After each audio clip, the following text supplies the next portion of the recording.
Tapi kalau kau Denis ini nggak sih sebelum hijrah itu memang sudah sifatnya memang halus gitu gimana? Pas main judi juga gitu juga. Rebel. Saya kan nggak main. Saya menyediakan tempat untuk Lebih parah.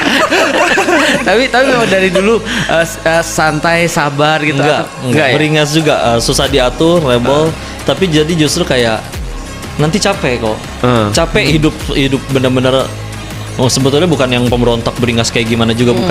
Tapi kayak sepengennya aku pengen harus ada begitu. Dan kalau ada yang nggak suka ya udah langsung berontak langsung kayak gimana. Tapi akhirnya capek hidup kayak gitu. Satu akhirnya dia nyampe di titik di mana bahwa nggak semua yang kita pengen ternyata baik. Itu kan sadarnya pakai umur dong. Dan juga bahwa ternyata semua yang kita pengen kalau tercapai pun satu belum tentu kitanya bahagia juga. Atau bisa jadi kita malah ngerasa kena batunya juga nih ternyata tidak seenak yang dibayangkan. Jadi lama-lama dari itu semua akhirnya ya sebagaimana yang mencari Islam itu orang nyari jalan.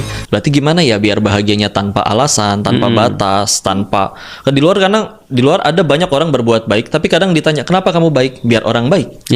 Kenapa kamu nggak berbuat jahat? Nanti aku dijahatin orang nanti soalnya. Terus kalau misalkan orang nggak buat baik ke kamu berhenti baik gitu. Orang nyebutnya mungkin karma ya. Efek sampingnya saya ngelihat betul-betul itu di Thailand. Kenapa banyak yang judi online? Karena sadar betul saya zolimnya di mana. Pemain saya nggak saya paksa, menang juga saya bayar. Saya zolimnya di mana? Atau bahkan mohon maaf yang hybrid ya. Laura lanang ora wadon ora gitu ya. Atasnya perempuan bawahnya laki-laki. Mereka juga nanya, "Saya salahnya apa?" "Saya salahnya apa?" "Dokternya saya bayar. Dia senang sama bayaran saya." Udah gitu kalaupun saya akhirnya sakit itu saya rela. Kalaupun mohon maaf saya jual diri, pelanggannya nggak ada yang saya paksa. Dia rela mau ngasih duit. Saya nggak suka tinggal saya blok. Jadi saya zolimi di mana? Dan jangan heran ketika mereka semua rajin ngasih duit ke orang tuanya, sepekan sekali ke tempat ibadahnya.